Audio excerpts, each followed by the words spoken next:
Hello and welcome to a review of Immortal Empires, a massive campaign addition to Total War Warhammer 3 and the final super major update to this franchise as a whole, barring a bunch of additional races being added like Chaos Dwarves and Amazons or anything else, maybe even Nippon. We don't know, but they've added Immortal Empires, and as you know, I reviewed this game basically at the launch of the channel, and I wanted to come back in and talk about my thoughts on Immortal Empires as a whole, and really just like give you a rundown after having played it for about 200 hours. Now, I know a lot of people may or may not be interested in this, but I do want to recommend this game and its current state to anyone that even had a slight inkling about playing Warhammer 3. Now, it's worth mentioning that there is a lot of DLC for this game, and what Immortal Empires is essentially all of the factions and all of the races and everything that's been added over 3 whole games, culminating in one massive map. Now, there are currently, as it stands, 26 individual races and 86 playable legendary lords. That is an astronomical amount of things for you to do and play styles for you to appeal to. Now, as you can see, every single legendary faction and lord is here. You've got your beastmen, you've got your empire from the first game, you've got your dwarves from the first game, you've got all your Skaven lords from the previous titles in Total War 2, you've got the addition of the new races, Grand Cathay, you've got the Chaos Demons, if I can actually find them. Oh wait, nope, that's just the new Chaos Demon himself, which was added. You've got the Chaos Demons, you've got Khorne, you've got Nurgle, you've got Slaanesh, you've got them all. And all of these factions are currently active on this map, playable for you to play even if you don't, well, playable in the sense that they will exist even if you don't own the previous DLC. Now, to play any of these races, you will personally yourself have to own the previous titles. Now, say if you want to play the Lizardmen, you will have to own the original game, as they were a base faction from Total War Warhammer 1, to be able to play them. And then, of course, any additional patches that added more Lizardmen, like Nikai and stuff like that, if it was purchasable, you would have to purchase that as well.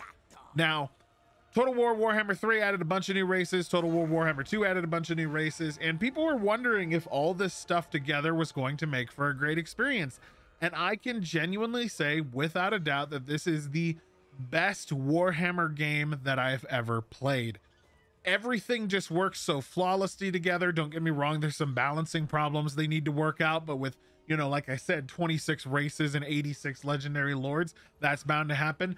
But as far as functionality and enjoyability, it is through the roof.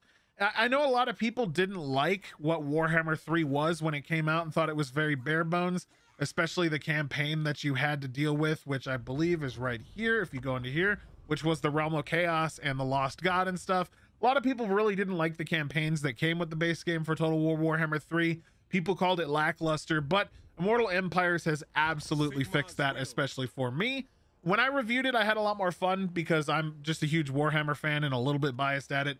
But I am glad that the general community consensus is that it's super positive. Now, there are some new settings that have been added to the Immortal Empires map. Obviously, one of the things you could do before in multiplayer was each have individual difficulties.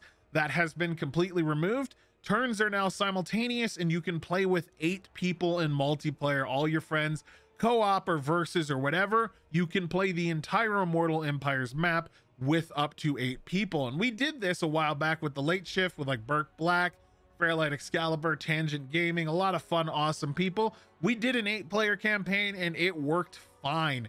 We had a couple of desyncs about 80 turns in, but that was to be expected, you know, at least once or twice when there were that many people doing things every turn. And we never had any crashes. We never had any things completely break other than bugs that were already in the game. And it was just enjoyable. Now, if you're wondering about what's going on here and these things that you can customize, they did add end-game slider difficulties to be able to make the end game a lot harder. For people that don't know, end game events are basically kind of like in Stellaris, where crises happen that you have to deal with while you're playing the game. These happen anywhere between like turn 50 to turn 200. It's completely random. Although you can actually see here, it's between 100 and 150. You can customize that to yourself. But these are huge, crazy things that happen that you could deal with. They've recently added the ability to enable ultimate crisis mode in single player. Now, none of these options are available for multiplayer. This is only available for single player. Sorry if I misspoke that. Ultimate crisis mode is available for single player, and for people that are veterans of the series, you will see that it enables every single doomsday scenario. You can have all of them active at once, especially a lot of the crazy ones. And you can, of course, if you want, crank it up all the way to 200, which doubles the strength of the armies.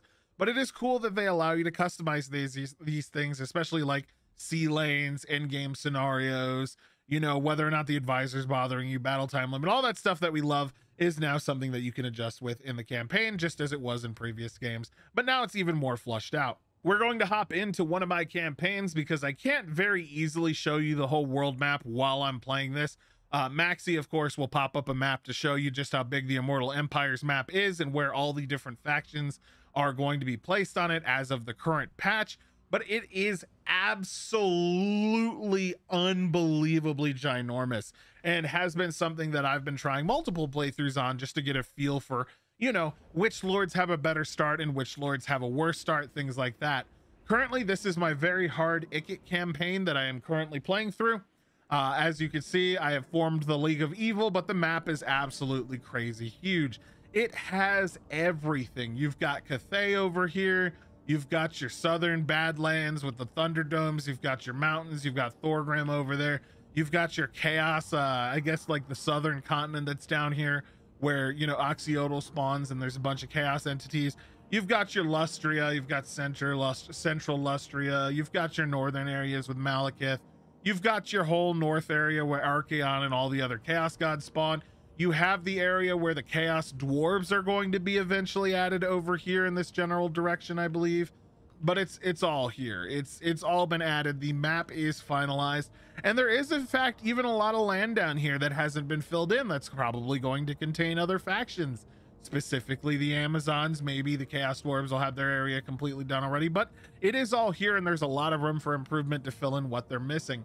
But it is ginormous. And I don't think I could stress that enough, that getting through a full campaign of this will take you 200 plus turns, if not more. I am currently on turn 74, and we have only just now taken out the Empire.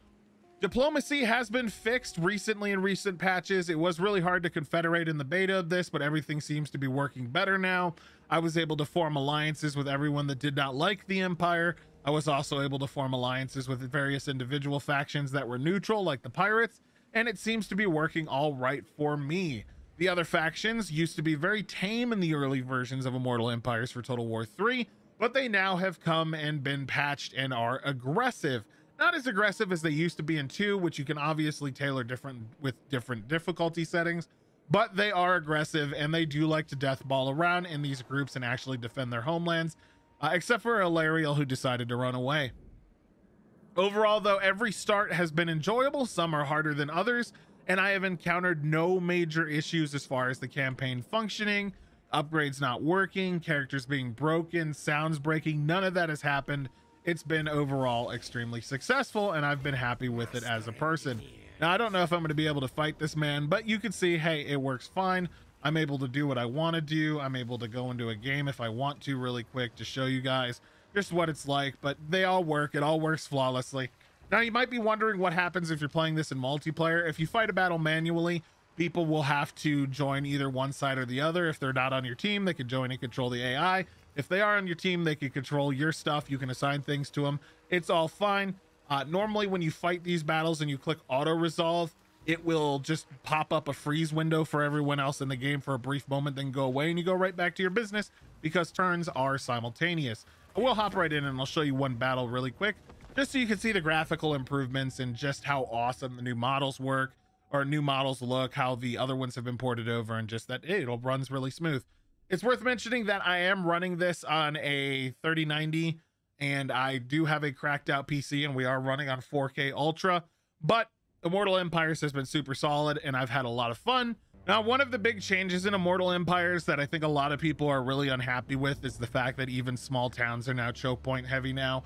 A lot of people did not enjoy this change in the base game with the Chaos Wastes or Chaos Realms or whatever, and it has drastically reduced the number of open field battles. It seems like every battle, if not like 3/4 or 4/5 of every battle, is essentially a deadlocked town siege with towers and annoyances with bad AI and pathing. I hope they fix that, but overall, you know, it's not something that completely breaks the game. But you'll see when I'm starting deployment that you can already tell that, hey, this looks like the old town sieges in the previous game. And it does, because it is. But this is without walls, and this is what you're going to be dealing with in every single fight. Now, the lighting overhauls have been done really well. The new graphical improvements to these towns are really great. The cities themselves that you're fighting in look fantastic. There are a huge number of different ones for you to see as you parade around the entire world and go to different places. A lot of different unique ones have been made for certain capitals and citadels and story related ones. The regiments of renowns have been filled in, and it's just overall everything that we wanted it to be. Whether or not mods will allow you to have open field battles and to get rid of these small settlement battles from being choke points and put it back to how it was, where it felt like Warhammer with two huge armies fighting each other, we don't know. But it is a possibility, and I wouldn't be surprised in the slightest if modders do decide that they did not like the way that it is and they want it to be different once again. Now, obviously, I'm attacking in this battle, but you get the idea. It plays the same way every single time. You set up a ton of gunners and you shoot everything into oblivion. And that tower's already been dealt with. This is one of those things that is going to be really annoying for a lot of players that don't understand how to deal with them. There are 4 tiers of towers usually defending these settlements, and they can single-handedly wipe out entire armies if they're upgraded. They are excessively annoying to deal with, and for some reason the town battles are kind of broken in auto balance. If you try to auto resolve any sort of fight where there's a town, even if they only have like 3 people defending it, the game will absolutely think you're going to lose, which is extremely awkward when you think about it, especially when you look at my army that essentially is just an unstoppable death ball.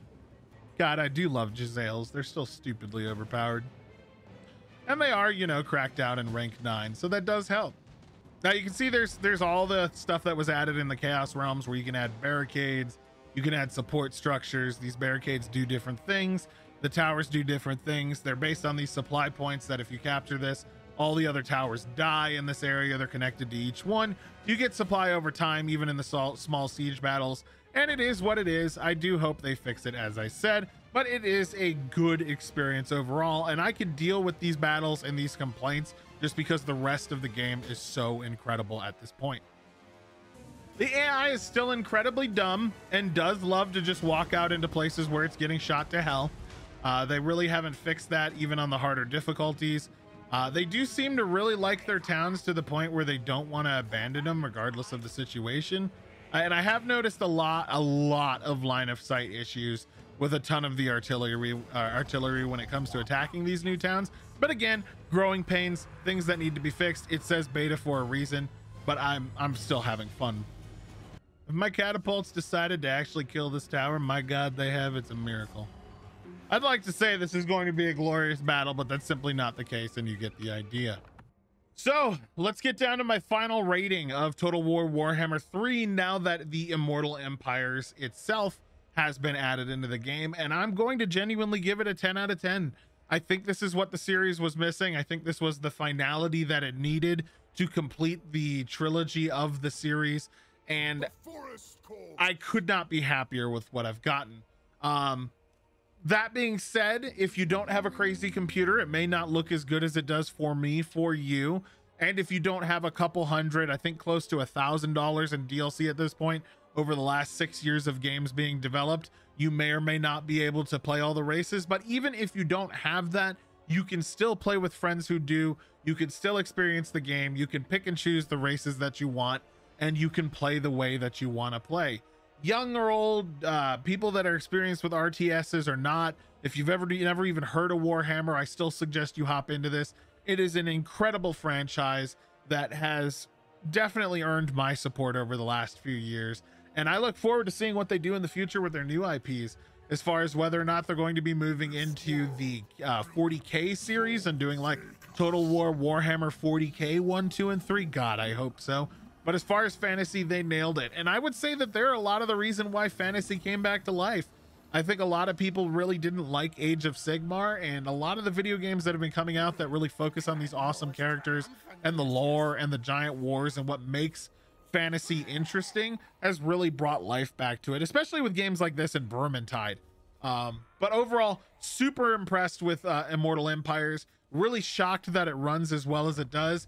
And yeah, go check it out. If you bought Warhammer Total War 3 because of my review and you haven't touched it, go and try Immortal Empires. And also realize they added the blood pack finally, which will let you be able to see lots of explosions and gore and dismemberment and all that. But I'm a huge fan of it. Check it out. And until the next video, this is Delrith, and I'll be seeing you. Bye.